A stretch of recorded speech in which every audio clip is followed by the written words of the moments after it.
श्री गुरु ग्रंथ साहिब महाराज जी की उन्हां दे नाम ते बने हुए इस गुरु घर दे विच श्री गुरु ग्रंथ साहिब भवन दे विच सुशोभित गुरु प्यारिओ फतेह बुलाओ। वाहिगुरु जी का खालसा वाहिगुरु जी की फतेह। सिख रैफरेंस लाइब्रेरी बारे 1984 विच की होया बहुत कुछ वीर राजविंदर सिंह होना ने दस दिता, पर कुछ गल्लां इहो जिहियां ने ਜਿਹੜੀਆਂ ਵਿੱਚੋਂ ਰਹਿ गईयां ने। 1984 ਦੇ ਵਿੱਚ जो कुछ होया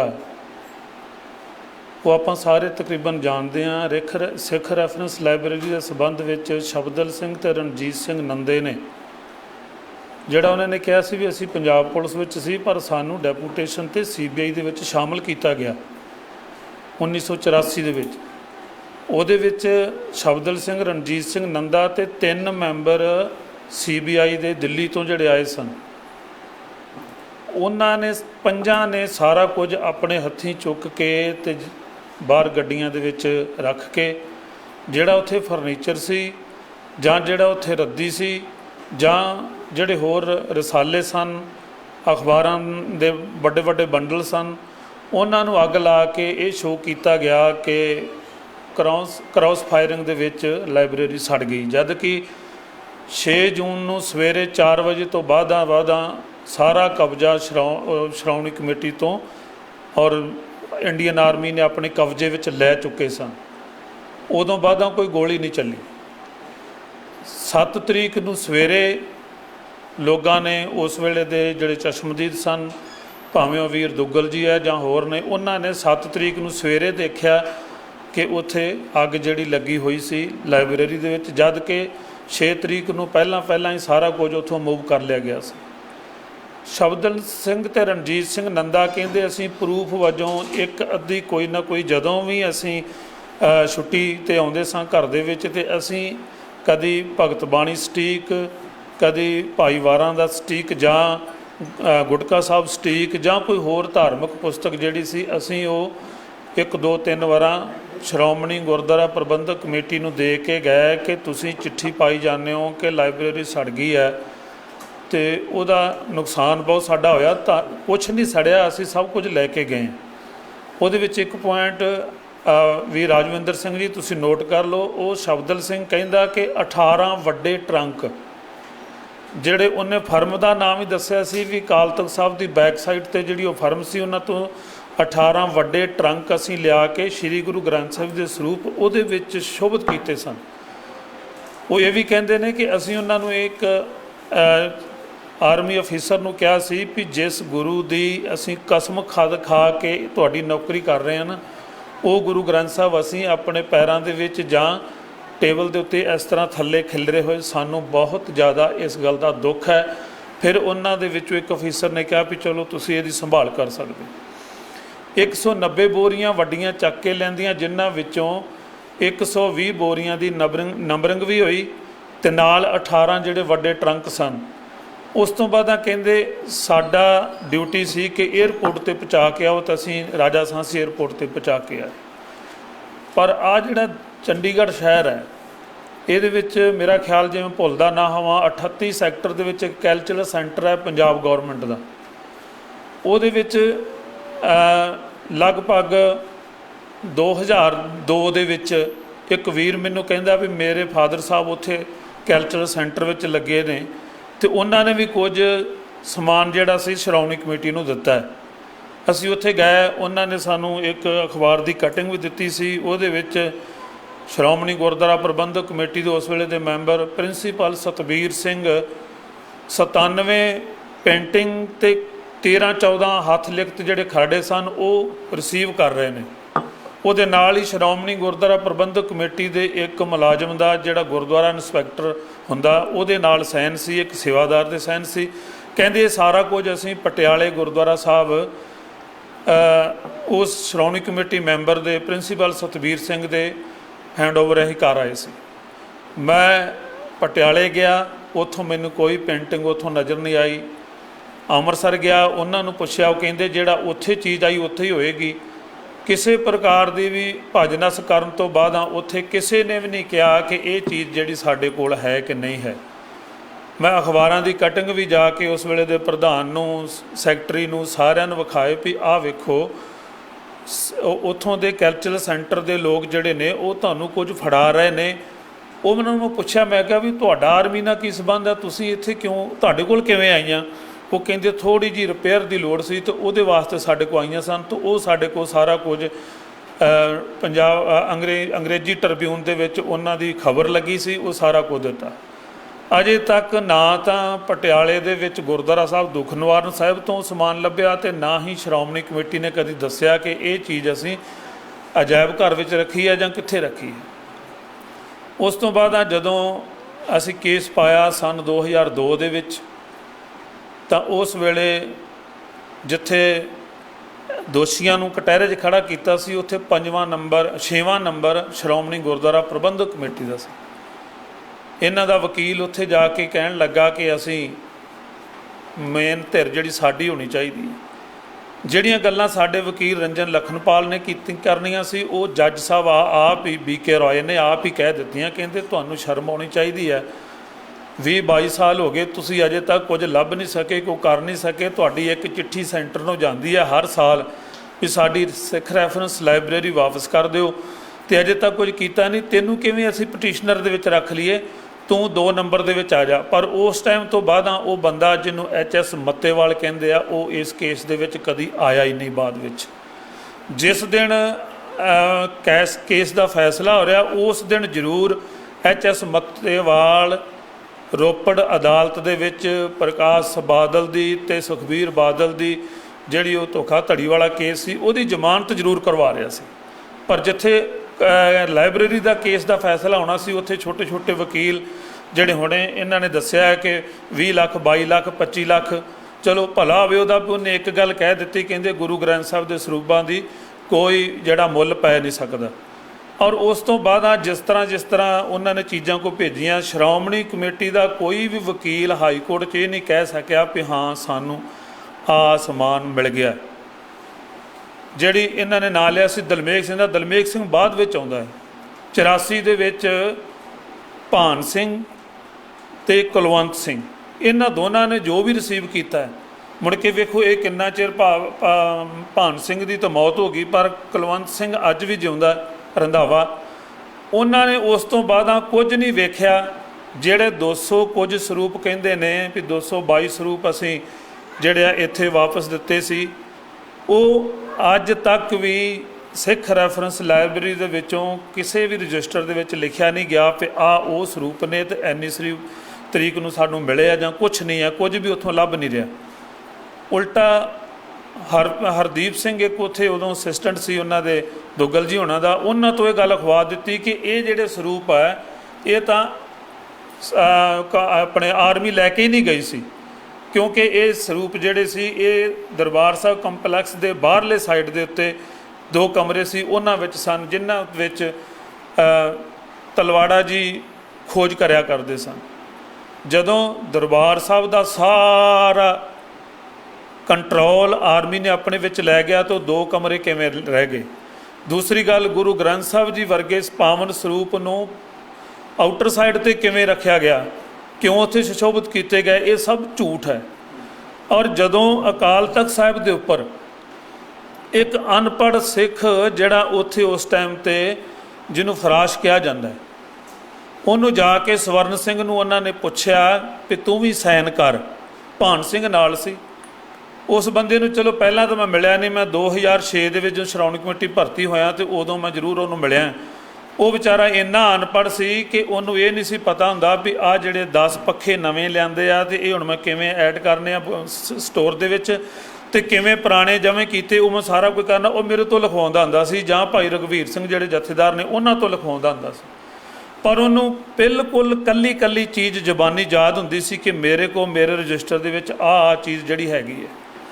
ਜਦੋਂ ਬੂਟਾ ਸਿੰਘ ਉਹਨੂੰ ਕਹਿਣ ਲੱਗਾ ਚੱਲ ਭਾਈ ਤੂੰ ਸਾਈਨ ਕਰ ਦੇ, ਉਹ ਕਹਿਣ ਲੱਗਾ ਜੀ ਗੁਰੂ ਹਰਗੋਬਿੰਦ ਸਾਹਿਬ ਜੀ ਔਰ ਗੁਰੂ 10ਵੇਂ ਪਾਤਸ਼ਾਹ ਜੀ ਦੇ ਉਹਨਾਂ ਦੇ ਸਿੱਖਾਂ ਦੇ ਜਿਹੜੇ ਸ਼ਸਤਰ ਸਨ ਮੈਨੂੰ ਵਿਖਾ ਦਿਓ, ਜੇ ਉਹ ਸ਼ਸਤਰ ਤੁਸੀਂ ਵਿਖਾ ਦਿੰਦੇ ਹੋ ਤਾਂ ਫਿਰ ਮੈਂ ਸਾਈਨ ਕਰ ਦੂੰ, ਨਹੀਂ ਤਾਂ ਮੈਂ ਸਾਈਨ ਇੱਥੇ ਨਹੀਂ ਕਰਨੇ।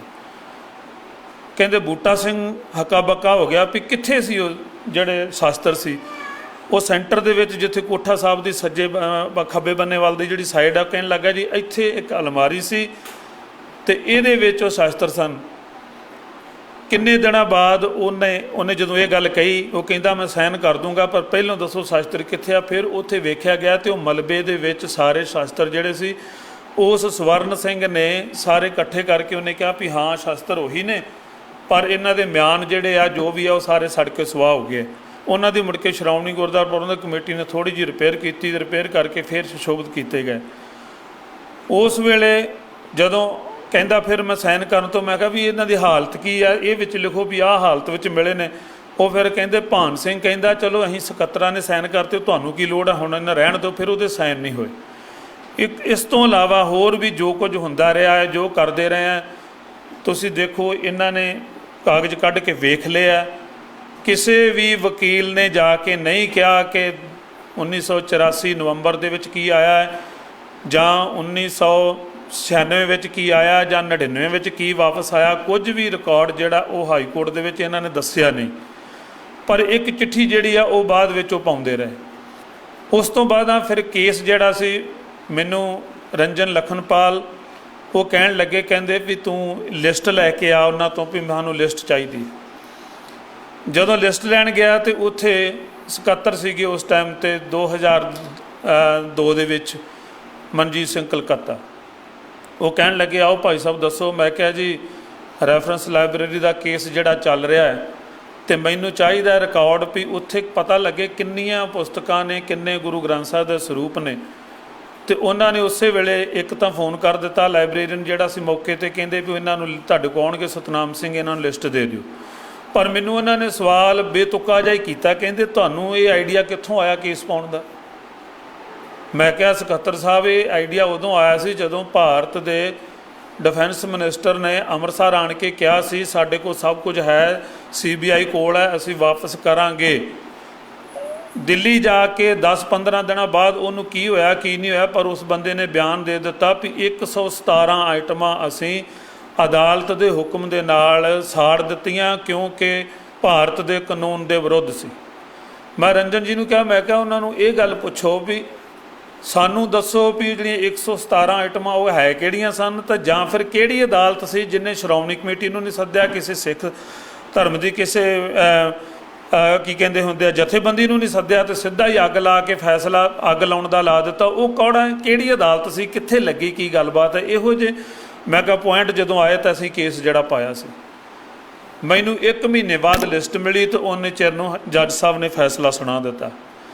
ਅਤੇ ਉਸ ਲਿਸਟ ਦੇ ਮੁਤਾਬਕ ਕਿਹਦੇ ਮੁਤਾਬਕ ਸੀ, ਜਿਹੜੇ 3 ਰਜਿਸਟਰ ਸ਼੍ਰੀ ਗੁਰੂ ਗ੍ਰੰਥ ਸਾਹਿਬ ਜੀ ਦਾ 1 ਰਜਿਸਟਰ ਅਤੇ 3 ਦੂਸਰੇ ਰਜਿਸਟਰ ਜਿਹੜੇ ਸਨ ਉਹ ਲਾਇਬ੍ਰੇਰੀ 'ਚੋਂ ਲੈ ਕੇ ਗਈ ਸੀ ਆਰਮੀ, ਉਹ ਤਾਂ ਵਾਪਸ ਆ ਗਏ। ਉਹਨਾਂ ਨੂੰ ਤਾਂ ਅੱਗ ਨਹੀਂ ਲੱਗੀ, ਜਿਹੜੀਆਂ ਟੇਬਲ 'ਤੇ ਪਏ ਹੁੰਦੇ ਨੇ ਉਹਨਾਂ ਨੂੰ ਅੱਗ ਨਹੀਂ ਲੱਗੀ, ਜਿਹੜੇ ਸੰਭਾਲੇ ਹੁੰਦੇ ਨੇ ਚੀਜ਼ ਉਹਨਾਂ ਨੂੰ ਅੱਗ ਲੱਗੀ ਭਾਰਤ ਦੀ ਸਰਕਾਰ ਦੇ ਕਹਿਣ ਮੁਤਾਬਕ। ਉਹ ਜਿਹੜੇ 3 ਰਜਿਸਟਰ ਸੀ ਉਹਨਾਂ ਦੇ ਮੁਤਾਬਕ 16,500 ਪੁਸਤਕਾਂ ਸਨ, ਜਿਹਦੇ ਵਿੱਚ ਗੁਰੂ ਸਾਹਿਬ ਜੀ ਨਾਲ ਸੰਬੰਧਿਤ, ਗੁਰੂ ਗ੍ਰੰਥ ਸਾਹਿਬ ਜੀ ਨਾਲ ਸੰਬੰਧਿਤ, ਜਾਂ ਸਿੱਖ ਇਤਿਹਾਸ ਅਤੇ ਜਾਂ ਫਿਰ ਇੱਥੋਂ ਤੱਕ ਕੁਰਾਨ ਸ਼ਰੀਫ ਔਰ ਸਨਾਤਨ ਮੱਤ ਦੇ ਜਿਹੜੇ ਧਾਰਮਿਕ ਗ੍ਰੰਥ ਉਹ ਵੀ ਉਹਨਾਂ ਵਿੱਚ ਸਨ। ਉਰਦੂ ਵਿੱਚ ਵੀ ਕਿਤਾਬਾਂ ਸਾਰੀਆਂ ਉਹ 16,000 ਤੋਂ ਉੱਪਰ ਸਨ।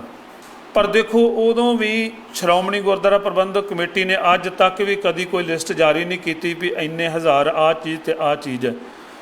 ਹੁਣ ਜਦੋਂ ਗੁਰੂ ਗ੍ਰੰਥ ਸਾਹਿਬ ਦੇ ਸਰੂਪ ਇੱਕ ਰਾਂ ਜਹਾਜ਼ ਵਿੱਚ ਲੱਦੇ ਗਏ, ਉਹ ਵੇਖੋ ਕਿੰਨੇ ਦਿਨ ਲੱਗੇ ਹੋਣਗੇ, ਤੁਹਾਨੂੰ ਸ਼ਾਇਦ ਡੇਟਾਂ ਯਾਦ ਹੋਣਗੀਆਂ।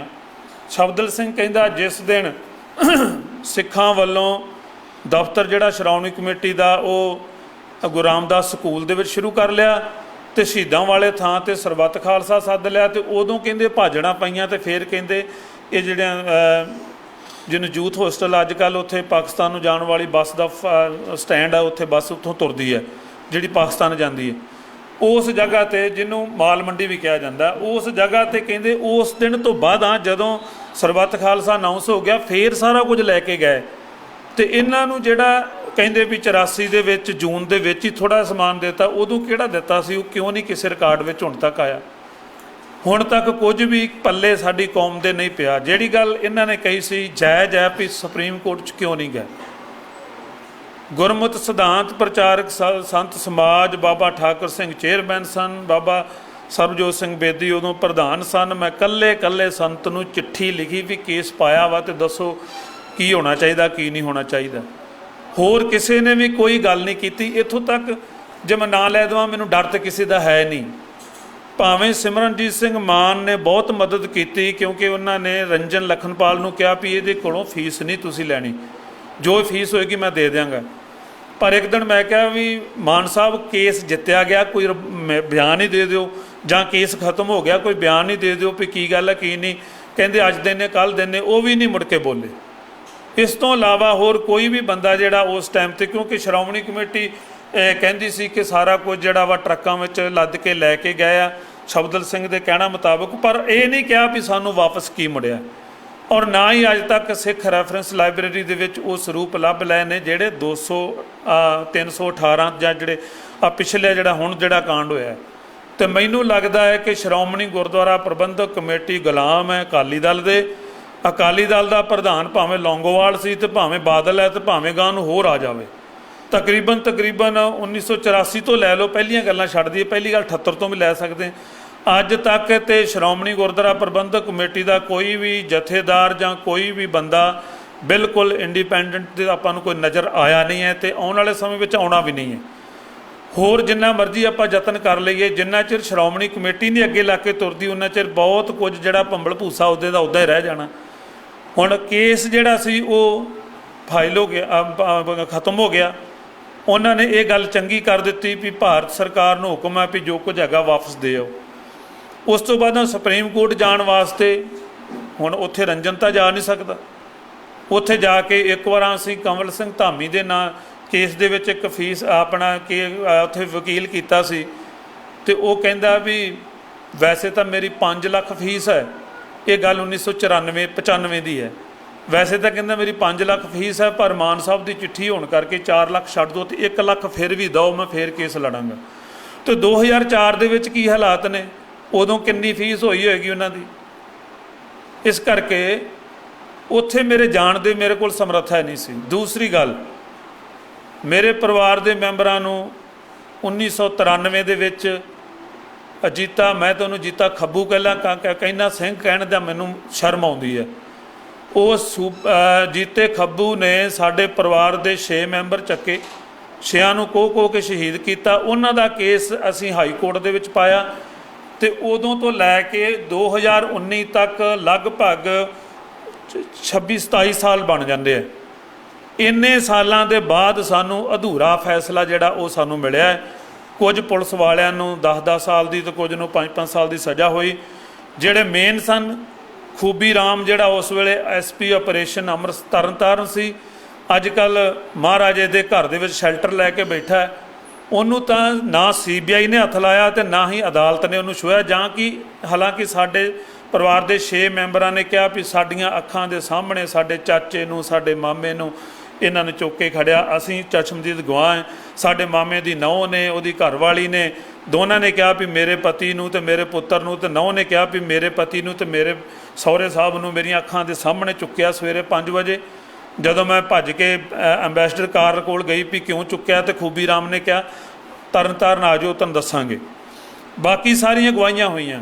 ਕਸ਼ਮੀਰ ਸਿੰਘ ਗਿੱਲ ਇੱਕ ਐਡੀਸ਼ਨਲ IG ਹੈ ਸ਼ਾਇਦ ਪਟਿਆਲੇ, ਉਹਨੂੰ ਵੀ ਸਰਕਾਰ ਨੇ ਪਾਸੇ ਕਰ ਦਿੱਤਾ, ਕਿਉਂਕਿ ਅਗਸਤ 1993 ਨੂੰ ਉਹ ਪੱਟੀ ਦੇ ਵਿੱਚ DSP ਸੀ, ਅਤੇ ਉੱਥੋਂ ਹੀ ਬਾਬਾ ਚਰਨ ਸਿੰਘ ਨੂੰ ਕੱਢ ਕੇ ਇੱਕ ਦਿਨ ਰਾਤ ਉੱਤੇ ਪੁਲਿਸ ਨੇ ਸ਼ਹੀਦ ਕੀਤਾ, ਅਤੇ DSP ਦੇ ਅੰਡਰ ਸੀ ਸਾਰਾ ਕੱਲ੍ਹ।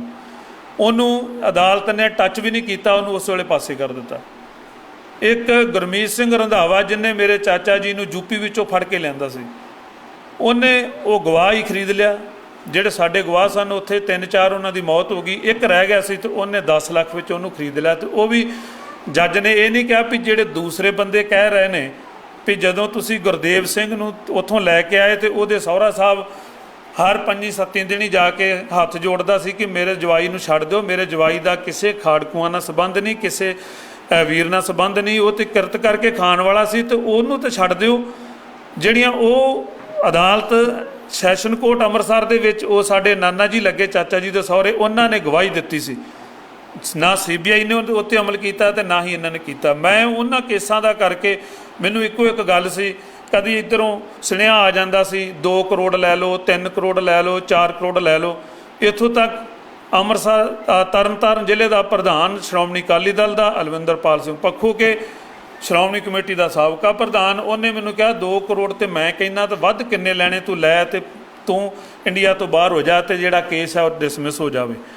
ਅਸੀਂ ਕਿਹਾ ਵੀ ਇਹ ਤਾਂ ਗੱਲ ਹੈ ਹੀ ਨਹੀਂ। ਜਿੰਨਾ ਚਿਰ ਗੁਰੂ ਗ੍ਰੰਥ ਸਾਹਿਬ ਜੀ ਵਿੱਚ ਇੱਕ ਪੰਕਤੀ ਉਹਨੂੰ ਪੜ੍ਹ ਕੇ ਸੁਣਾਈ ਵੀ ਜੇ ਜੀਵੇ ਪੱਥ ਲੱਥੀ ਜਾਏ ਸਭ ਹਰਾਮ ਜੇਤਾ ਕਿਛ ਖਾਏ, ਮੈਂ ਕਿਹਾ ਜਿੰਨਾ ਚਿਰ ਇਹ ਪੰਕਤੀ ਗੁਰੂ ਗ੍ਰੰਥ ਸਾਹਿਬ ਦੇ ਵਿੱਚ ਉਹਨਾਂ ਚਿਰ ਮੈਨੂੰ ਤਾਂ ਤੂੰ ਇਸ ਗੱਲ ਵੱਲ ਲਿਆ ਨਹੀਂ ਸਕਦਾ।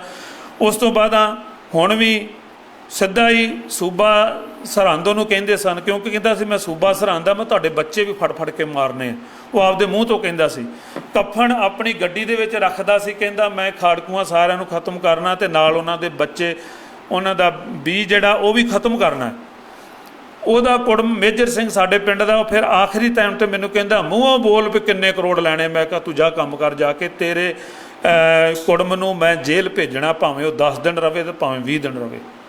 ਇਸ ਕਰਕੇ ਮੈਂ ਉਹਦੇ ਕਰਕੇ ਮੈਂ ਕੇਸ ਲੜ ਨਹੀਂ ਸਕਿਆ। ਹਾਲਾਂਕਿ ਸ਼੍ਰੋਮਣੀ ਗੁਰਦੁਆਰਾ ਪ੍ਰਬੰਧਕ ਕਮੇਟੀ ਦਾ ਫਰਜ਼ ਸੀ ਉਹ ਕੇਸ ਨੂੰ ਅੱਗੇ ਲੈ ਕੇ ਤੁਰਦੇ, ਕਿਉਂਕਿ ਸ਼੍ਰੋਮਣੀ ਗੁਰਦੁਆਰਾ ਪ੍ਰਬੰਧਕ ਕਮੇਟੀ ਸਾਰਾ ਹੁਣ ਜਿਹੜੀ ਇਹਨਾਂ ਨੇ ਦਲਮੇਗ ਸਿੰਘ ਦੀ ਗੱਲ ਕੀਤੀ ਹੈ, ਜਿਸ ਦਿਨ ਭਾਰਤ ਸਰਕਾਰ ਵੱਲੋਂ ਜਿਹੜੀ ਆਪਣੀ ਸਰਕਾਰ ਸੀ ਉਹਦੀ ਵਾਜਪਾਈ ਦੀ ਉਹ ਖਤਮ ਹੋ ਗਈ ਤੇ ਡਾਕਟਰ ਮਨਮੋਹਨ ਸਿੰਘ ਦੀ ਰਾਜ ਜਿਹੜਾ 2004 'ਚ ਸ਼ੁਰੂ ਹੋ ਗਿਆ। ਜਦੋਂ ਗੁਰੂ ਗ੍ਰੰਥ ਸਾਹਿਬ ਜੀ ਦਾ 400 ਸਾਲਾ ਪ੍ਰਕਾਸ਼ ਦਿਹਾੜਾ ਮਨਾਇਆ ਜਾ ਰਿਹਾ ਸੀ ਨਿਊ ਅੰਮ੍ਰਿਤਸਰ ਦੇ ਵਿੱਚ, ਉਦੋਂ ਡਾਕਟਰ ਮਨਮੋਹਨ ਸਿੰਘ ਨੇ ਉੱਥੇ ਆਉਣਾ ਸੀ। ਇੱਕ ਦਾਨਾ ਪ੍ਰਧਾਨਾ ਸਿੱਖ ਜਿਹਦਾ ਦਾੜਾ ਖੁੱਲ੍ਹਾ ਸੀ ਮੇਰੇ ਕੋਲ ਆਇਆ ਅਕਾਲ ਤਖ਼ਤ ਸਾਹਿਬ ਤੇ ਕਹਿੰਦਾ ਜੀ ਮੈਂ ਤੁਹਾਡੇ ਤੋਂ 2 ਮਿੰਟ ਬਚਨ ਕਰਨੇ, ਤੁਹਾਡਾ ਨਾਮ ਸਤਨਾਮ ਸਿੰਘ? ਮੈਂ ਕਿਹਾ ਹਾਂਜੀ। ਕਹਿੰਦਾ ਉਹਨੇ ਸੱਚ ਬੋਲਿਆ, ਕਹਿੰਦਾ ਮੈਂ ਭਾਰਤ ਸਰਕਾਰ ਦੇ ਗ੍ਰਹਿ ਵਿਭਾਗ ਦੇ ਵਿੱਚ ਕੰਮ ਕਰਦਾ, ਮੈਂ ਉਹਨਾਂ ਦਾ ਨੌਕਰ ਹਾਂ ਤੇ ਜਦੋਂ ਕਿਤੇ ਪ੍ਰਧਾਨ ਮੰਤਰੀ ਨੇ ਕਿਤੇ ਜਾਣਾ ਹੁੰਦਾ ਵਾ ਤੇ ਉਦੋਂ ਪਹਿਲੋਂ ਅਸੀਂ ਉੱਥੇ ਜਾਂਦੇ ਹਾਂ ਵੀ ਉੱਥੋਂ ਦੇ ਲੋਕ ਕੀ ਚਾਹੁੰਦੇ ਨੇ ਤੇ ਜਿਹੜੇ ਰਾਜਨੀਤਿਕ ਲੋਕ ਉਹ ਕੀ ਚਾਹੁੰਦੇ ਨੇ। ਤੇ ਕਹਿੰਦੇ ਮੈਂ ਬਹੁਤ ਲੋਕਾਂ ਕੋਲ ਗਿਆ, ਕੋਈ ਕਹਿੰਦਾ ਅੰਮ੍ਰਿਤਸਰ ਸਾਹਿਬ ਜਿਹੜਾ ਵਾ ਉਹਨੂੰ ਆਪਣਾ ਪਵਿੱਤਰ ਸ਼ਹਿਰ ਦਾ ਦਰਜਾ ਦੇ ਦਿੱਤਾ ਜਾਵੇ, ਜਾਂ 200 ਕਰੋੜ ਜਾਂ 400 ਕਰੋੜ ਰੁਪਈਆ ਜਿਹੜਾ ਅੰਮ੍ਰਿਤਸਰ ਦੀ ਹਾਲਤ ਸੁਧਾਰਨ ਲਈ ਦਿੱਤਾ ਜਾਵੇ। ਪਰ ਤੇਰੇ ਕੋਲ ਆਇਆ ਤਾਂ ਤੂੰ ਦੱਸ ਕਿੱਦਾਂ? ਮੈਂ ਕਿਹਾ ਮੈਂ ਕਹਿੰਦਾ ਵੀ ਐਜ ਏ ਸਿੱਖ ਪ੍ਰਧਾਨ ਮੰਤਰੀ ਡਾਕਟਰ ਮਨਮੋਹਨ ਸਿੰਘ ਨੂੰ ਤੇਰੇ ਜ਼ਰੀਏ ਮੈਂ ਬੇਨਤੀ ਕਰਦਾ ਵੀ ਸਿੱਖ ਰੈਫਰੈਂਸ ਲਾਇਬ੍ਰੇਰੀ ਵਾਪਸ ਕਰ ਜਾਓ। ਉਹ ਕਹਿੰਦਾ ਇਹ ਰਿਪੋਰਟ ਮੈਂ ਹੁਣ ਭੇਜੂੰਗਾ, ਕਿਉਂਕਿ ਮੈਂ ਗੁਰੂ ਗ੍ਰੰਥ ਸਾਹਿਬ ਦੀ ਸਹੁੰ ਖਾਧੀ ਆ, ਮੈਂ ਝੂਠ ਨਹੀਂ ਬੋਲਣਾ ਕਿ ਮੈਨੂੰ ਕਿਸੇ ਨੇ ਆ ਕਿਹਾ। ਹੁਣ ਜਿਹੜੇ ਬੰਦਿਆਂ ਨੇ ਮੈਨੂੰ ਕਿਹਾ ਨਾ ਵੀ ਅੰਮ੍ਰਿਤਸਰ ਸਾਹਿਬ ਨੂੰ ਉਹ ਉੱਚ ਦਰਜੇ ਦਾ ਦਰਜਾ ਦੇ ਦਿਓ, ਉਹ ਦੇ ਦਿਓ, ਉਹ ਕਰ, ਕਹਿੰਦਾ ਉਹ ਗੱਲਾਂ ਪਾਸੇ ਰਹਿ ਗਈਆਂ। ਹੁਣ ਮੈਂ ਆਪਦੀ ਰਿਪੋਰਟ ਵਿੱਚ ਲਿਖ ਦਿੱਤਾ ਹੈ ਕਿ ਸਾਨੂੰ ਸਿੱਖ ਕਹਿੰਦੇ ਵੀ ਸਾਨੂੰ ਰੈਫਰੈਂਸ ਲਾਇਬ੍ਰੇਰੀ ਚਾਹੀਦੀ ਹੈ। ਡਾਕਟਰ ਮਨਮੋਹਨ ਸਿੰਘ ਨੇ ਉਸ ਰਿਪੋਰਟ ਦੇ ਆਧਾਰ 'ਤੇ ਉੱਥੇ ਆਣ ਕੇ ਆਪ ਹੀ ਐਲਾਨ ਕੀਤਾ ਕਿ ਲਾਇਬ੍ਰੇਰੀ ਜਿਹੜੀ ਆ ਉਹਦੇ ਬਾਰੇ ਮੇਰੇ ਦਫ਼ਤਰ ਨਾਲ ਸੰਬੰਧ ਜਿਹੜਾ ਤੁਹਾਡਾ ਹੋਣਾ ਚਾਹੀਦਾ, ਤੁਸੀਂ ਉੱਥੇ ਆਓ। ਦਲਮੇਗ ਸਿੰਘ ਉੱਥੇ ਗਿਆ। ਦਲਮੇਗ ਸਿੰਘ ਉੱਥੇ ਹਾਏ ਹੈਲੋ ਕਰਕੇ ਪਤਾ ਨਹੀਂ ਕੀ ਬੋਲਿਆ ਹੋਊਗਾ ਜਾਂ ਕੀ ਉਹਨਾਂ ਨਾਲ ਸਮਝੌਤਾ ਕੀਤਾ ਹੋਊਗਾ, ਇਹੋ ਹੀ ਕੀਤਾ ਹੋਊਗਾ ਸਾਡਾ ਪੁੱਤ ਪੋਤਰਾ ਜਾਂ ਕੋਈ ਹੋਰ ਨੌਕਰੀ 'ਤੇ ਲਾ ਦਿੱਤਾ ਜਾਵੇ ਜਾਂ ਇਹੋ ਜਿਹੀਆਂ ਗੱਲਾਂ ਬਾਤਾਂ। ਕਿਉਂਕਿ ਜਿੱਦਣ ਉਹ ਦਲਮੇਗ ਸਿੰਘ ਅੰਮ੍ਰਿਤਸਰ ਆਉਂਦਾ ਅਤੇ ਉਹਨੇ ਆਉਂਦਿਆਂ ਹੀ ਅਖਬਾਰ ਦੇ ਵਿੱਚ ਬਿਆਨ ਦਿੱਤਾ ਕਿ CBI ਇਨਕੁਆਇਰੀ ਕਰੇਗੀ। ਉਹ ਅਜੀਤ ਅਖਬਾਰ ਦੀ ਕਟਿੰਗ ਮੇਰੇ ਕੋਲ ਸੀ, ਮੈਂ ਅਗਲੇ ਦਿਨ ਉਹਦੇ ਕੋਲ ਚਲ ਗਿਆ। ਮੈਂ ਜਾ ਕੇ ਉਹਨੂੰ ਆਖਿਆ, ਮੈਂ ਕਿਹਾ ਸਕੱਤਰ ਸਾਹਿਬ ਤੁਸੀਂ ਆ ਇੱਕ ਗੱਲ ਕਹਿ ਕੇ ਆਏ ਹੋ ਵੀ ਸਿੱਖ ਰੈਫਰੈਂਸ ਲਾਇਬ੍ਰੇਰੀ ਜਿਹੜੀ ਆ ਉਹਦੀ ਇਨਕੁਆਇਰੀ ਜਿਹੜੀ ਆ CBI ਕਰੂਗੀ। ਅਤੇ ਉਹਦੇ ਦਿਲ 'ਚ ਵੀ ਆਮ ਜਿਹਾ ਬੰਦਾ ਉਹ ਕਹਿੰਦਾ ਤੁਹਾਨੂੰ ਨਹੀਂ ਪਤਾ ਭਾਈ ਇਹੋ ਜਿਹੀਆਂ ਗੱਲਾਂ ਦਾ, ਜਿਹੜੀ ਇਹੋ ਜਿਹਾ ਮਸਲਾ ਪੇਚੀਦਾ ਹੁੰਦਾ ਹੈ ਨਾ ਇਹ CBI ਕਰਦੀ ਹੁੰਦੀ ਹੈ। ਮੈਂ ਕਿਹਾ ਮੇਰੇ ਪਟੀਸ਼ਨ ਦੇ ਵਿੱਚ ਵੇਖ ਤੂੰ 2 ਨੰਬਰ 'ਤੇ CBI ਦੋਸ਼ੀ ਆ, CBI ਦੋਸ਼ੀ ਆ ਅਤੇ ਉਹਨਾਂ 'ਤੇ ਮੈਂ ਕੇਸ ਪਾਇਆ ਅਤੇ ਤੂੰ ਉਹਨਾਂ 'ਤੇ ਜਾ ਕੇ ਕਹਿ ਆ ਵੀ ਜਿਹੜਾ ਹੈਗਾ ਉੱਥੇ CBI ਜਿਹੜੀ ਉਹ ਇਨਕੁਆਇਰੀ ਕਰੂਗੀ। ਕੀ ਇਨਕੁਆਇਰੀ ਕਰੂਗੀ? ਉਹਨੂੰ ਮੈਂ ਕਟਿੰਗ ਦਿਖਾ ਦਿੱਤੀ। ਸ਼ਬਦਲ ਸਿੰਘ ਅਤੇ ਰਣਜੀਤ ਸਿੰਘ ਨੰਦੇ ਦੀ ਜਿਹੜੀ ਸਟੇਟਮੈਂਟ ਉਹਨਾਂ ਨੇ 2000 ਵਿੱਚ ਦਿੱਤੀ ਸੀ, ਜਦੋਂ ਉਹ ਰਿਟਾਇਰਮੈਂਟ ਉਹਨਾਂ ਦੀ ਹੋ ਗਈ, ਉਹਨਾਂ ਦੇ ਫੰਡ ਸਾਰੇ ਉਹਨਾਂ ਨੂੰ ਮਿਲ ਗਏ, ਉਦੋਂ ਬਾਅਦ ਨਧੜਕ ਹੋ ਕੇ ਬੋਲੇ ਸਨ ਵੀ ਸਭ ਕੁਝ ਝੂਠ ਹੈ, ਸਾਰਾ ਕੁਝ ਦਿੱਲੀ ਗਿਆ। ਹੁਣ ਜਿਹੜਾ ਵਾਪਸ ਕੀਤਾ ਉਹਨਾਂ ਨੂੰ ਥੋੜ੍ਹਾ ਵਿਚਾਰਿਆਂ ਨੂੰ ਪੁੱਛਣਾ ਵੀ ਆਹ ਵਾਪਸ ਕਰਨ ਲੱਗੇ ਜਾਂ ਕਿੱਦਾਂ। ਅਤੇ ਉੱਥੇ ਵੇਖੋ ਇਹ ਫਿਰ ਦਲਮੇਗ ਸਿੰਘ ਕਹਿੰਦਾ ਜੀ ਗਲਤੀ ਹੋ ਗਈ ਆ ਭਾਈ ਸਾਹਿਬ। ਮੈਂ ਕਹਿੰਦੀ ਮੇਰਾ ਤਾਂ ਇਰਾਦਾ ਪ੍ਰੈਸ ਕਾਨਫਰੰਸ ਕਰਾਂ ਅਤੇ ਮਤਲਬ ਤੁਹਾਨੂੰ ਨਾਲੇ ਪਤਾ ਲੱਗੂਗਾ ਵੀ ਅਕਾਲ ਤਖ਼ਤ ਸਾਹਿਬ 'ਤੇ ਉਦੋਂ 5 ਪੈਰਿਆਂ 'ਚ ਭਰਤੀ ਹੋ ਚੁੱਕਾ ਸਾਂ, ਪਰ ਬੀਬੀ ਜਗੀਰ ਕੌਰ ਨੇ ਫਿਰ ਸਾਨੂੰ ਸਾਰਿਆਂ ਨੂੰ ਕੱਢ ਦਿੱਤਾ ਅਤੇ ਫਿਰ ਮੈਂ 2006 ਵਿੱਚ ਭਰਤੀ ਹੁੰਦਾ। पर लोग ये गल तो जरूर करी जाते हैं। एक विद्वान बड़ा वड्डा जिहड़ा हुण श्रोमणी कमेटी का केस पा रहा, वो कहता छोटी जी तनख्वाह लैण वाला बंदा जिहड़ा ये किवें केस लड़ गया, इनू किवें हो गया। वो भलिया लोका हुण गुरु नानक देव महाराज जी ने चारे चक्कां विच जाके प्रचार किया, तो मरदाना किन्ना कुछ अमीर सीगा, उन्हां तो लैके अज तक किन्ने कुछ सिख अमीर ने जिहड़े काम करते हैं। संत जरनैल सिंह भिंडरां वाले कहंदे हुंदे सन, जिन्हां नूं कुल्ली गुल्ली ते जुल्ली का फिक्र है ना, वो तो भावें कुरबानी कर जाण, पर महिलां वाले कदी कुरबानियां नहीं करते हुंदे। पर सिख रैफरेंस लाइब्रेरी केस ते जित के बाद विच श्रोमणी कमेटी ने मैनूं भर्ती किया। तो जिहड़े केस असी पंजाब दे विच, तुहानूं मैं ये भी एक बेनती करदे हां भी 4000 केस तो मेरे हत्थीं जिहड़ा वा वो असी साडी टीम सी। हरप्रीत सिंह हैप्पी मेरा दोस्त शायद आ जाए घंटे डेढ़ घंटे तक, इत्थे चंडीगढ़ रहिंदा। सरदार नवतेज अपना गुरतेज सिंह होनी, उन्होंने जिहड़ा सर्वेंट रूम बनाया सी ना, उहदे विच 3-4 कमरे सी। उन्होंने अमरीक सिंह मुक्तसर नूं ते जसपाल सिंह नूं ते प्रभ सिंदर सिंह होणां नूं सारिआं नूं दफ्तर विच बिठाया सी। ते असीं पिंडां विच जाके जिहड़े बच्चिआं नूं जां जिहड़े बजुर्गां नूं पंजाब पुलिस ने नजायज़ मारिया जां फेक इनकाउंटर दे विच भी मारिया, तो उन्हां दे फार्म भर भर के इत्थे लिआउंदे सन। वो सारा कुछ जिहड़ा वो गुरु साहब जी ने करवाया। क्योंकि मैं फिर बेनती करदा कि गुरु ग्रंथ साहब जी की बाणी जिहड़ी आ मैनूं कहंदी तूं काम कर, आपदा काम कर। और इस तरह जिहड़ा केस सी गाह नहीं चल सकिया, ना श्रोमणी कमेटी ने किया। तो हुण जिहड़ी इन्हां गल कीती आ भी कमेटी, देखो जे तां श्रोमणी कमेटी वांगू आपां कमेटी बनाउणी है, तो ओहदा तां कहंदे कमेटी का मतलब है मिट्टी विच सुੱਟ दिओ, भी श्रोमणी कमेटी के मुताबिक मिट्टी विच सुੱਟ दिओ, सारा कुछ खत्म कर दो। श्रोमणी कमेटी विच हर साल 2, 4, 5 कमेटियां बनदियां ने, सब कमेटियां, तो अजे तक किसी सब कमेटी ने मेरा ख्याल कभी भी कोई इंसाफ की गल नहीं की होनी।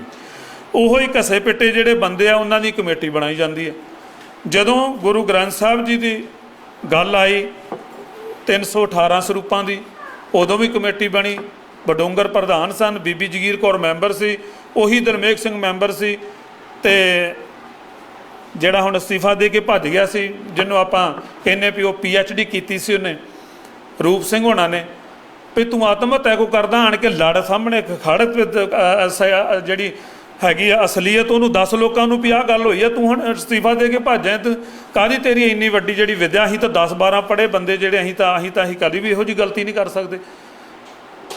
श्रोमणी कमेटी वाले सानूं कहा भी तुसीं केस पा के दोबारा आ जाओ। मैं कहा असीं दुनियावी अदालत में कभी भी नहीं जाते, अकाल तख्त साहब ते सेवा निभाई है, असीं क्यों किसी अदालत में जाइए, सानूं बहाल करना नहीं करना ना करो, सानूं कोई लोड़ ही नहीं। पर जिन्ना चिर ये जिहड़े जथेदार जिन्ना जफे मारां ने कौम की होनी नूं डोब के रख दिता, वो जिन्ना चिर तख्त ते बैठे असीं उन्ना चिर नहीं आउणा, भावें जो मर्जी हो जाए। फिर कहंदे हैड ग्रंथी ला दिंदे, मैं कहा हैड ग्रंथी नूं की मैं की करना, हैड ग्रंथी मैं बिल्कुल नहीं जाना। चलो एक बंदा साडा वापस चले गया, कोई गल नहीं, एक घर चले गया, फिर भी असीं 3 है जी उस स्टैंड के उत्ते कायम आ। जो असीं कर सकते हैं अपनी हैसियत तो 1-2 नहीं, मैं तो कहना 1000 गुणा वध गुरु ने साडे तो करवा लिया। इस करके जे कमेटी बनाउणी है तो इहो जी बनाओ जिहड़ी गल नूं सिरे ला के हटे, ਉਹਦੇ ਵਿੱਚ ਭਾਵੇਂ ਮੇਰੇ ਵਿੱਚ ਕੋਈ ਕਸੂਰ ਹੋਵੇ ਤਾਂ ਉਹਨੂੰ ਵੀ ਨੰਗਿਆ ਕਰ ਦੇਵੇ, ਤੇ ਜਾਂ ਕੋਈ ਹੋਰ ਹੈ ਤਾਂ ਸਾਰਿਆਂ ਨੰਗਿਆ ਕਰਕੇ ਇੱਕ ਚਿੱਠਾ ਇਹੋ ਜਿਹਾ ਕਮੇਟੀ ਜਿਹੜੀ ਉਹ ਬਣਾਵੇ ਕਿ ਜਿਹੜਾ ਆਉਣ ਵਾਲੀ ਪੀੜ੍ਹੀਆਂ ਸਾਡੀਆਂ ਵੇਖਣ ਵੀ ਕਿਵੇਂ ਕਿਵੇਂ ਸਾਡੇ ਲੋਕਾਂ ਨੇ ਸਾਡੇ ਹੀ ਧਰਮ ਦੇ ਨਾਲ ਜੋ ਵੀ ਕੁਝ ਵੀ ਕੀਤਾ ਉਹਨਾਂ ਨੇ, ਜੋ मेरा ख्याल है भी शर्मिंदगी की हालतों भी पार करके उन्होंने घाण किया कौम का, वो सारा सामने आना चाहिए, पता लगना चाहिए भी किहड़े किहड़े सकत्तर ने की किया, किहड़े ने की नहीं किया। उन्हां विचों मैं तुहानूं पहलों कहा भी कुलवंत सिंह अजे भी जिउंदा, पर गल हुण जिहड़ा एक पिछे जे मैनूं नां नहीं उन्दा याद आउंदा, उन्हें कहा सी भी मैं उत्थे 2000 दे विच ਜਿਹੜਾ रिसर्च सेंटर ਜਿਹੜਾ ਹੈਗਾ ਵਾ ਉਹਨਾਂ ਦਾ ਵਿਭਾਗ, ਉਹਦੇ ਵਿੱਚ ਮੈਂ ਨੌਕਰੀ ਕਰਦਾ ਰਿਹਾ, ਤੇ ਮੈਂ ਉਦੋਂ ਲਿਸਟਾਂ ਬਣਾ ਕੇ ਸ਼੍ਰੋਮਣੀ ਕਮੇਟੀ ਨੂੰ ਦਿੱਤੀਆਂ। 300 ਪੇਜ ਮੇਰੇ ਕੋਲ ਹੈ, ਤੇ ਉਹ ਮੈਂ ਸ਼੍ਰੋਮਣੀ ਕਮੇਟੀ ਨੂੰ ਦਿੱਤੀਆਂ ਵੀ ਸ਼੍ਰੋਮਣੀ ਕਮੇਟੀ ਨੂੰ ਤੂੰ ਲੀਗਲ ਦੇਨੋ, ਸ਼੍ਰੋਮਣੀ ਕਮੇਟੀ ਨੂੰ ਵਾਰਨਿੰਗ ਕਰਕੇ ਦੇਨੋ, ਤਾਂ ਮੁੜ ਕੇ ਉਹ ਜਵਾਬ ਦਿੰਦੇ ਨਹੀਂ, ਜਵਾਬ ਦਿੱਤਾ ਤੂੰ ਕੌਮ ਦੇ ਸਾਹਮਣੇ ਰੱਖ ਦਿਓ। ਹੁਣ ਇੰਨੇ ਸਾਲਾਂ ਬਾਅਦ ਹੁਣ ਤੂੰ ਕਹਿ ਰਿਹਾ ਵੀ ਮੈਂ ਕੰਮ ਕੀਤਾ, ਤਾਂ ਮਤਲਬ ਕੰਮ ਤੂੰ ਵੀ ਨਹੀਂ ਕੀਤਾ। ਜੇ ਤੂੰ ਕੀਤਾ ਤਾਂ ਕੇਵਲ ਆਪਣੇ घर की जी छोटी मोटी लाइब्रेरी में शंगार बनाने वास्ते 300 पेज तू रखा, किया तो कुछ भी नहीं। श्रोमणी कमेटी में चैलेंज कर दो, हुण किया चैलेंज 15-20 साल बाद या 30 साल बाद, ਉਦੋਂ ਕਿਉਂ ਨਹੀਂ ਚੈਲੰਜ ਕੀਤਾ ਜਦੋਂ ਤੂੰ ਅਹੁਦੇ ਤੇ ਬੈਠਾ ਸਾਂ? ਜੇ ਅੰਦਰ ਖਾਤੇ ਤੂੰ ਜਾ ਕੇ ਚਿੱਠੀ ਦਿੱਤੀ, ਉਹਦਾ ਕਿਸੇ ਨੂੰ ਕੀ ਮਤਲਬ ਹੈ? ਇਸ ਕਰਕੇ ਮੈਂ ਤਾਂ ਕਹੂੰਗਾ ਵੀ ਸਭ ਤੋਂ ਦੋਸ਼ੀ ਜਿਹੜੀ ਹੈ ਉਹ ਸ਼੍ਰੋਮਣੀ ਕਮੇਟੀ ਤਾਂ ਹੈ, ਪਰ ਸ਼੍ਰੋਮਣੀ ਕਮੇਟੀ ਦੀ ਮਾਂ ਸ਼੍ਰੋਮਣੀ ਅਕਾਲੀ ਦਲ ਦੋਸ਼ੀ ਹੈ, ਜਿਨ੍ਹਾਂ ਨੇ ਅੱਜ ਤੱਕ ਇਹੋ ਹੀ ਸੋਚਿਆ ਕਿ 1984 ਵਿੱਚ ਸਾਡੇ 'ਤੇ ਹਮਲਾ ਹੋਇਆ ਤੇ ਲੋਕ ਸਾਨੂੰ ਵੋਟਾਂ ਪਾਉਣ, ਇਸ਼ੂ ਨੂੰ ਚੁੱਕ ਕੇ ਰੱਖਣਾ, ਲੋਕਾਂ ਤੱਕ ਅਸਲੀਅਤ ਜਾਣ ਨਹੀਂ ਦੇਣੀ। ਪਰ ਹੁਣ ਸਾਰਾ ਕੁਝ ਅਸਲੀਅਤ ਜਿਹੜੀ ਤਕਰੀਬਨ ਸਾਹਮਣੇ ਆ ਚੁੱਕੀ ਹੈ। 1978 ਦੀ ਵਿਸਾਖੀ ਵਾਲੇ ਦਿਨ ਵੀ ਸ਼੍ਰੋਮਣੀ ਅਕਾਲੀ ਦਲ ਦੀ ਸਰਕਾਰ ਸੀ ਜਿਹਨੇ ਨਲਾਇਕੀ ਵਿਖਾਈ ਤੇ ਉੱਥੇ 13 ਸਿੰਘ ਸ਼ਹੀਦ ਹੋਏ, ਨਹੀਂ ਤੇ ਉਦੋਂ ਹੀ ਸਾਰਾ ਕੁਝ ਖਤਮ ਹੋ ਸਕਦਾ ਹੈ ਪਹਿਲਾਂ ਹੀ। ਆਹ ਉਮਰਾ ਨੰਗਲ ਹੈ, ਉਹਨੂੰ ਸੰਤ ਜਰਨੈਲ ਸਿੰਘ ਨੇ ਬੰਦੇ ਭੇਜ ਕੇ ਕਿਹਾ ਵੀ ਉਸ ਬਾਬੇ ਨੂੰ ਕਹਿ ਦੇ ਵੀ ਤੂੰ ਕੋਈ ਵੀ ਉੱਥੇ ਇਹੋ ਜਿਹੀ ਚੀਜ਼ ਨਾ ਬੋਲ ਜਿਹੜੀ ਸਿੱਖ ਇਤਿਹਾਸ ਦੇ ਵਿਰੁੱਧ ਹੋਵੇ। ਉਹ ਕਹਿੰਦਾ ਨਹੀਂ, ਮੈਂ ਤਾਂ ਗੁਰੂ ਗ੍ਰੰਥ ਸਾਹਿਬ ਦੇ ਬਰਾਬਰ ਕੁਰਸੀ ਲਾ ਕੇ ਬੈਠਾਂਗਾ ਤੇ ਨਾਲ ਪ੍ਰਚਾਰ ਵੀ ਕਰਾਂਗਾ ਤੇ 5 ਪਿਆਰੇ ਨੇ 7 ਸਿਤਾਰੇ ਸਥਾਪਾਂਗਾ। ਜਦੋਂ ਇਹ ਗੱਲ ਉਹਨੇ ਪਹਿਲਾਂ ਹੀ ਅਨਾਉਂਸਮੈਂਟ ਕਰ ਦਿੱਤੀ ਸੀ, ਉਦੋਂ ਇਸ ਸਰਕਾਰ ਨੇ ਕਿਉਂ ਉਹਨੂੰ ਇਜਾਜ਼ਤ ਦਿੱਤੀ ਵੀ ਉੱਥੇ ਜਾ ਕੇ ਤੂੰ ਕੰਮ ਕਰ ਲਾ? ਉਸ ਤੋਂ ਬਾਅਦ 95 ਵਾਲੀ ਗੱਲ, ਉਦੋਂ ਵੀ ਸਰਕਾਰ ਸ਼੍ਰੋਮਣੀ ਗੁਰਦੁਆਰਾ ਆਪਣੇ ਅਕਾਲੀ ਦਲ ਦੀ ਸੀ। ਬਰਨਾਲਾ ਸੀ ਜਦੋਂ ਨੌਜਵਾਨ 4 ਸ਼ਹੀਦ ਕਰ ਦਿੱਤੇ ਗਏ। ਔਰ ਉਸ ਤੋਂ ਬਾਅਦ ਤੁਹਾਡੇ ਆਪਣੇ ਸਾਰਿਆਂ ਦੇ ਸਾਹਮਣੇ ਜੋ ਕੁਝ ਹੋਇਆ 84 ਵੇਲੇ ਵੀ ਜੋ ਕੁਝ ਹੋਇਆ ਆਪਾਂ ਨੂੰ ਪਤਾ ਹੀ ਹੈ ਸਾਰਿਆਂ ਨੂੰ। ਹੁਣ ਤਾਂ ਸਾਰੀਆਂ ਗੱਲਾਂ ਆ ਗਈਆਂ ਵੀ ਕਿਹੜੇ ਨਕੰਮਿਆਂ ਨੇ ਕੀ ਕੀਤਾ। DC ਨੂੰ ਭਜਾ ਕੇ ਨਵਾਂ DSP ਜਿਹੜਾ ਕਿਹੜਾ ਲਿਆਂਦਾ, ਕਿਹੜਾ ਚੁਣ ਕੇ ਲਿਆਂਦਾ ਗਿਆ। ਖੈਰ ਜੋ ਕੁਝ ਵੀ ਹੈ, ਉਸ ਤੋਂ ਬਾਅਦ ਜੋ 2015 ਦੇ ਵਿੱਚ ਹੋਇਆ ਨੰਗਾ ਨਾਚ ਜਿਹੜਾ ਗੁਰੂ ਗ੍ਰੰਥ ਸਾਹਿਬ ਜੀ ਦੀ ਬੇਅਦਬੀ ਦਾ, ਤੇ ਉਦੋਂ ਵੀ ਸਰਕਾਰ ਇਹਨਾਂ ਦੀ 2 ਸਾਲ ਫੇਰ ਇਹਨਾਂ ਨੇ ਸਰਕਾਰ ਜਿਹੜੀ ਚਲਾਈ ਤੇ 2 ਸਾਲ ਦੇ ਵਿੱਚ ਇੱਕ ਵੀ ਬੰਦਾ ਨੰਗਾ ਨਹੀਂ ਕਰ ਸਕੇ। ਜੋਰਾ ਸਿੰਘ ਨੂੰ ਇਹਨਾਂ ਨੇ ਆਪ ਕਮੇਟੀ ਬਣਾਈ ਤੇ ਉਹ ਮਿੱਟੀ ਵਿੱਚ ਤਾਂ ਉਹਨੇ ਸੁੱਟੀ ਨਹੀਂ ਕੋਈ ਚੀਜ਼ ਗੱਲ। ਉਹਨੇ ਰਿਪੋਰਟ ਕਰਕੇ ਸਾਹਮਣੇ ਕੀਤੀ ਤੇ ਇਹਨਾਂ ਲੈਣ ਤੋਂ ਇਨਕੁਆਰੀ ਹੋ ਗਈ। ਸਰਕਾਰ ਆਪਣੇ ਹੀ ਜੱਜ ਨੂੰ ਉਹਨਾਂ ਨੇ ਜਲੀਲ ਕਰ ਦਿੱਤਾ। ਉਸ ਤੋਂ ਬਾਅਦ ਦੋ ਜਿਹੜੇ ਕਮਿਸ਼ਨ ਹੋਰ ਬੈਠੇ, ਉਹਦੇ ਵਿੱਚ ਵੀ ਕੀ ਹੋ ਗਿਆ? ਹੁਣ ਕੀ ਹੋਇਆ? ਹੁਣ ਆਪਾਂ ਸਾਡੇ ਸਾਰਿਆਂ ਸਾਹਮਣੇ ਆ, ਇੱਕ ਦੋ ਨਿੱਕੇ ਨਿੱਕੇ ਬੰਦਿਆਂ ਨੂੰ ਫੜ ਕੇ ਤੇ ਉਹਨਾਂ ਨੂੰ ਕੁੱਟੀ ਕੱਟੀ ਜਾਣਗੇ। ਮਗਰਮੱਛ ਜਿਹੜੇ ਉਹ ਪਿੱਛੇ ਬੈਠੇ ਨੇ। ਇਸ ਕਰਕੇ ਜੇ ਕਮੇਟੀ ਕੋ ਬਣਾਉਣੀ ਹੈ ਉਹ ਬਣਾਇਓ ਜਿਹੜੀ ਕੁਝ ਕੱਢ ਕੇ ਸਾਹਮਣੇ ਲਿਆਵੇ। ਮੇਰੀਆਂ ਭੁੱਲਾਂ ਚੁੱਕਾਂ ਮੈਨੂੰ ਮਾਫੀ ਦੇ ਦਿਓ। ਵਾਹਿਗੁਰੂ ਜੀ ਕਾ ਖਾਲਸਾ, ਵਾਹਿਗੁਰੂ ਜੀ।